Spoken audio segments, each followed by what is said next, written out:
Mesdames et messieurs, bonjour et bon ramadan à toutes et à tous. Je suis tout à fait ravi de vous retrouver dans cette nouvelle édition dans votre émission hebdomadaire Indice, votre fenêtre sur le monde de l'économie égyptienne. Justement, aujourd'hui, nous allons proposer une question tout à fait importante. Il s'agit des efforts déployés par l'État égyptien afin de faire face aux répercussions de la crise russo-ukrainienne.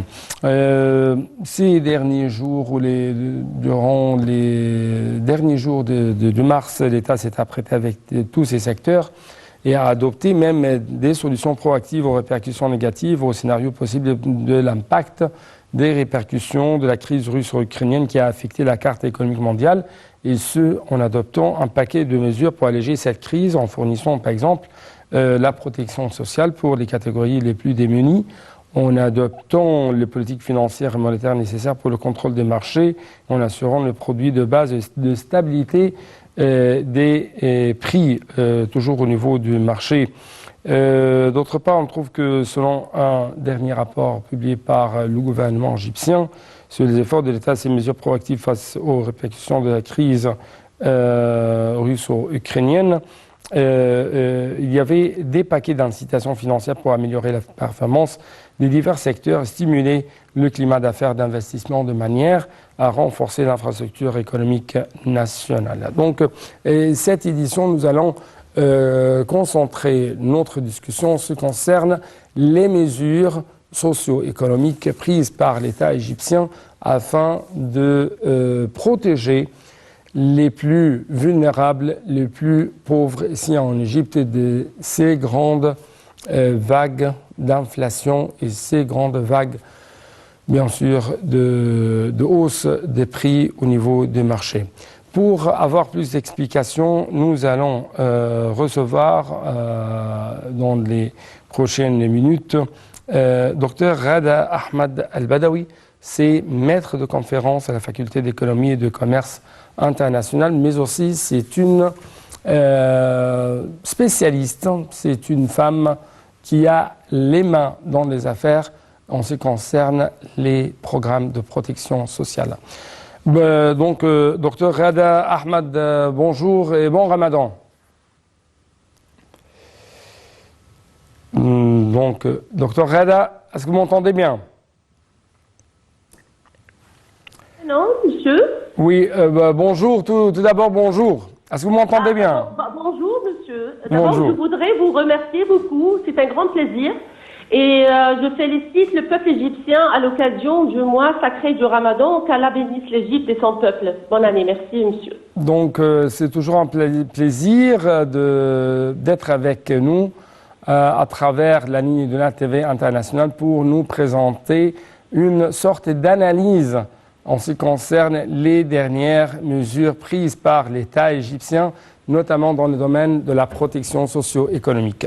Donc, pour commencer, ces derniers jours ou à la fin du mois de mars, on trouve que le Premier ministre Dr Moussaf Madbouli a souligné que les travaux ou des travaux étaient en cours pour restructurer le budget d'État égyptien pour le prochain exercice budgétaire afin de donner la priorité au programme de protection sociale qui cible les tranches les plus pauvres dans le cadre des mesures prises pour faire face à la crise mondiale actuelle. Donc, ma première question porte sur votre remarque, votre observation en ce qui concerne de telles mesures qui touchent principalement le prochain budget de l'État égyptien.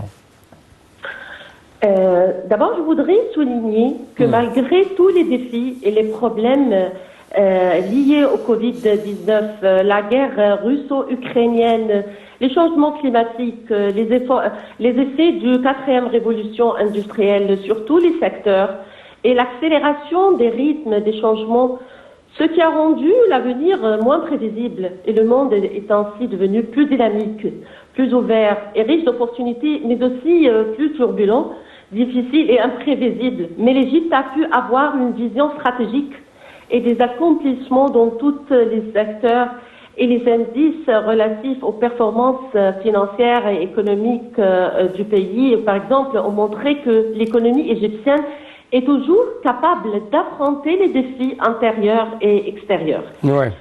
La Banque mondiale, par exemple, a revu à la hausse ses prévisions pour l'économie égyptienne. Elle enregistrera 5,5% pendant 2022.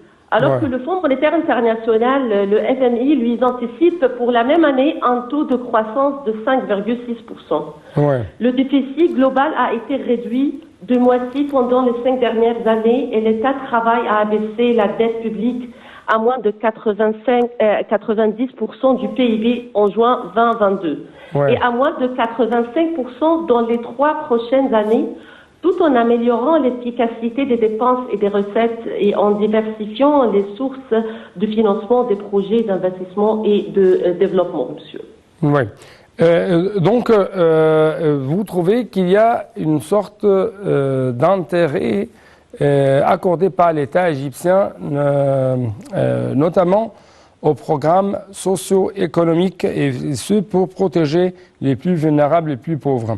Donc, j'ai une autre question en ce qui concerne les dernières propositions, dernières mesures prises par le gouvernement égyptien pour faire face à la hausse des prix des denrées alimentaires. Par exemple, que pensez-vous de la proposition du gouvernement concernant la prolongation pour une durée plus longue des expositions des ventes de diverses denrées tenues à l'occasion de l'avènement du mois sacré du Ramadan pour que les différentes catégories obtiennent tous leurs besoins en matières premières à des prix appropriés? Par exemple, j'aimerais bien écouter votre réponse et votre remarque. Oui, docteur. Docteur Rada. Oui, je vous entends, monsieur. Oui. Est-ce que vous avez entendu ma question? Ma question a porté sur la prolongation pour une durée plus longue des expositions de vente des diverses denrées tenues à l'occasion de l'avènement du mois sacré du Ramadan, et ce, selon le gouvernement, pour que les différentes catégories obtiennent leurs besoins en matière première à des prix appropriés. Donc, comment vous avez observé et comment vous avez même remarqué de telles mesures prises par le gouvernement égyptien? Donc, il y a beaucoup de réunions qui ont été faites sur l'examen de la situation des denrées alimentaires stratégiques et le suivi de leur disponibilité sur les marchés au niveau de la République. Aussi, la situation du stock stratégique de tous les produits alimentaires de base, notamment le blé, par exemple, le riz, le sucre, l'huile, la viande, la volaille et le poisson, en soulignant qu'il n'y a aucun problème à fournir ces produits aux citoyens dans le cadre de planification préalable de l'État pour garder leur stock stratégique pendant la période prochaine, à peu près 6 mois en moyenne. Donc, Monsieur le Président a ordonné de maintenir la continuité, comme j'ai déjà dit, du stock stratégique de l'État des principaux produits alimentaires et de suivre tous les prix sur le marché afin de répondre aux tous besoins des citoyens et spécialement les catégories les plus démunies. Aussi, il y a beaucoup d'efforts pour développer la production d'engrais, étant donné qu'ils sont l'un des intrants les plus importants et affectuant la production agricole et la sécurité alimentaire, ainsi que de la volonté de l'État de maximiser les besoins de la production agricole. Oui. C'est pour cela que Monsieur le Président a exigé de renforcer le système de production d'engrais et de la mettre à la disposition du marché local, conformément au plan de l'État pour la production agricole et pour les expansions horizontales et verticales dans les terres restaurées, pour couvrir les besoins alimentaires. Oui. À cet égard, à quel point vous estimez que ces politiques suivies ou qui ont été suivies par l'État égyptien depuis presque 6 ans avaient pu empêcher les Égyptiens d'avoir des crises alimentaires et inflationnistes écrasantes? Oui, je veux souligner qu'il y a beaucoup d'actions et des mesures proactives qu'il a fait, Monsieur le Président, depuis l'initiative, Monsieur, de Vie décente. Vous savez très bien que Vie décente contribue à l'allègement des répercussions négatives résultant de la pandémie de Covid-19 par l'amélioration des conditions de vie des classes les plus démunies et la génération d'emplois à travers des petits et moyens projets Il y a beaucoup des efforts du gouvernement égyptien pour fournir des logements, par exemple, appropriés, des services éducatifs, médicaux, lancer des projets créateurs d'emplois et offrir une aide en nature pour les nécessiteux. Cette initiative est lancée par son excellence. Ouais. Monsieur le président Abdel Fattah el-Sisi cible, comme j'ai déjà dit, les catégories les plus défavorisées en zone rurale, conformément à la stratégie nationale du développement durable, la vision de l'Égypte 2030, qui a pour objectif de diminuer la pauvreté multidimensionnelle et le taux de chômage.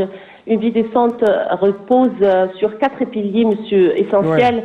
À savoir l'amélioration du niveau de vie des Égyptiens, l'investissement dans le capital humain, par exemple, le développement des infrastructures. Et à cet égard, on a vu beaucoup de projets à l'égard l'amélioration de la santé, l'éducation, l'infrastructure, améliorer aussi l'infrastructure numérique. Donc c'est ça. Tous les actions et les mesures proactives ont amélioré la situation maintenant. C'est pour cela que l'économie égyptienne est très fort à absorber toutes les crises qu'on a déjà vues. Oui, oui. Ces jours-ci, comme vous savez, l'Égypte, tout le monde traverse par de différentes crises alimentaires, énergétiques, inflationnistes, et ainsi de suite. Et comment vous trouvez l'efficacité de ces programmes de protection socio-économique dans ce moment? Monsieur, par exemple, il y a beaucoup de projets nationaux. On a vu, par exemple, le lancement du projet national de développement de la famille qui a pour objectif de développer l'État égyptien, étant donné que le développement de la famille mène à la satisfaction des citoyens, ce qui contribue au développement de l'État. Et ce projet tenait à soutenir les catégories les plus nécessiteuses et de préserver l'identité de la famille égyptienne via l'extension du programme d'assistance et de soutien sociaux, l'élimination de toutes les formes de discrimination contre la femme et les personnes handicapées, l'autonomisation de la femme étant un facteur important pour l'avancement de la société dans son entièreté et à projet est l'une des composantes, ce projet est l'une des composantes de la stratégie 2030. Et aussi, il y a beaucoup des programmes lancés par le ministère de la Solidarité sociale à l'égard d'améliorer les programmes de la protection sociale. On a vu, par exemple, la sécurité sociale et l'autonomisation économique, les assurances et les pensions, prendre soin des personnes âgées, par exemple, et des orphelins, soutenir les personnes ayant des besoins spéciaux. Ouais. Aussi des programmes pour les enfants, les adultes. Donc, il y a beaucoup de programmes et il y a un programme qui est très important afin d'autonomiser les femmes égyptiennes économiquement. C'est le prêt de Mastoura.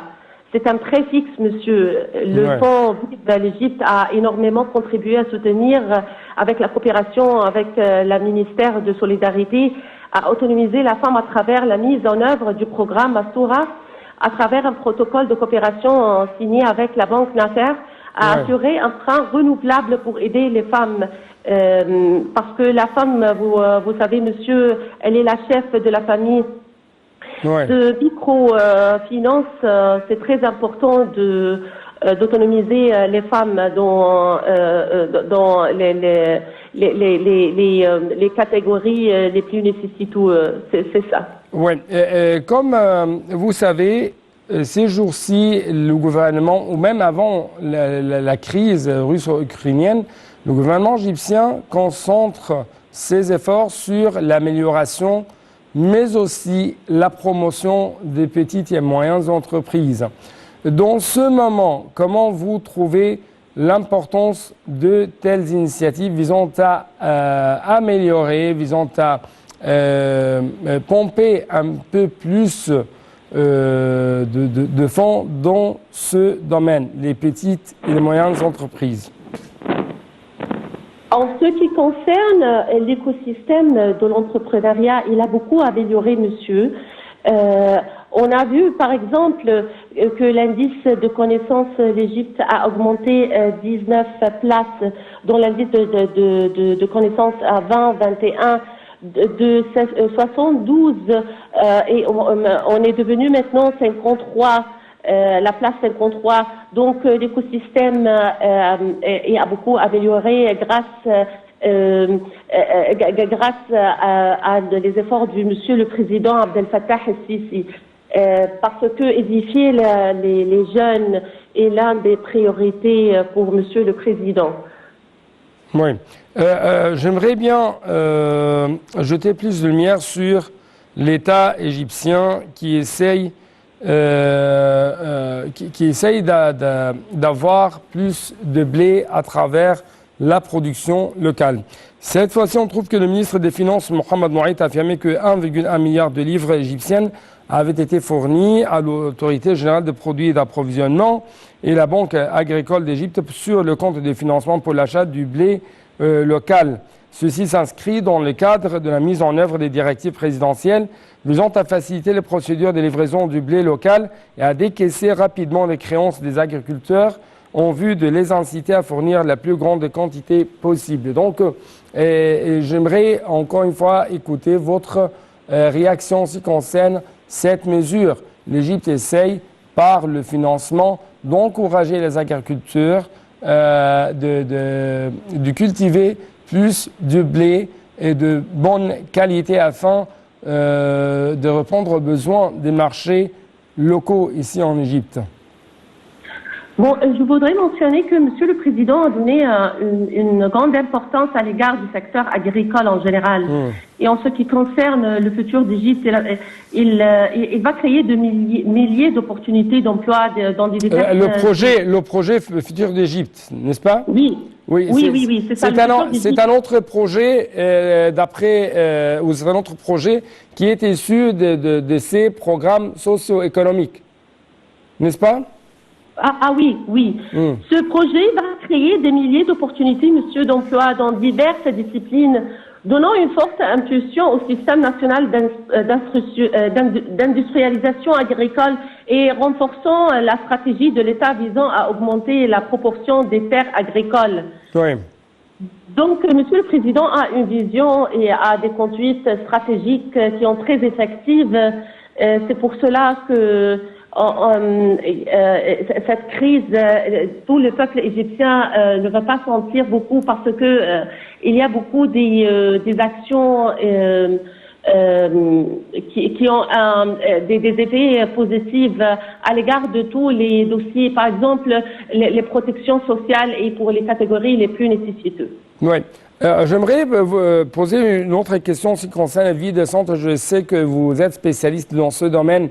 À quel point vous trouvez que l'un des buts efficaces ou essentiels de ce programme de vie décente, c'est comment créer un climat d'investissement, un climat d'affaires dans les régions rurales, outre le fait d'améliorer les conditions de vie des citoyens? Comme j'ai déjà dit, monsieur, la vision de l'Égypte réalisera des objectifs et des intérêts du pays grâce à une stratégie claire fixant les points essentiels des plans économiques, sociaux et culturels. Et Vie décente, comme j'ai déjà dit, repose sur 4 piliers, à savoir l'amélioration du niveau de vie, l'investissement dans le capital humain, le développement des infrastructures, pour avoir une vie décente et améliorer la qualité de vie des Égyptiens à travers beaucoup de projets. Donc, elle va être des effets positifs à l'investissement parce que c'est très important d'améliorer l'infrastructure numérique, de lutter contre la pauvreté, par exemple. Et donc, ces axes sont très importants et ont des effets positifs sur les investissements ici en Égypte. Oui. En ce qui concerne, comme vous savez, cette crise russo-ukrainienne a des impacts malheureusement très négatifs sur les couches sociales ici en Égypte, notamment les plus pauvres. Donc, la lutte contre la pauvreté au sein de Vie décente, comment elle marche? Quelles sont les mesures qui ont été adoptées par les responsables de cette initiative pour faire face à plus de répercussions, plus d'impact sur les pauvres ici en Égypte.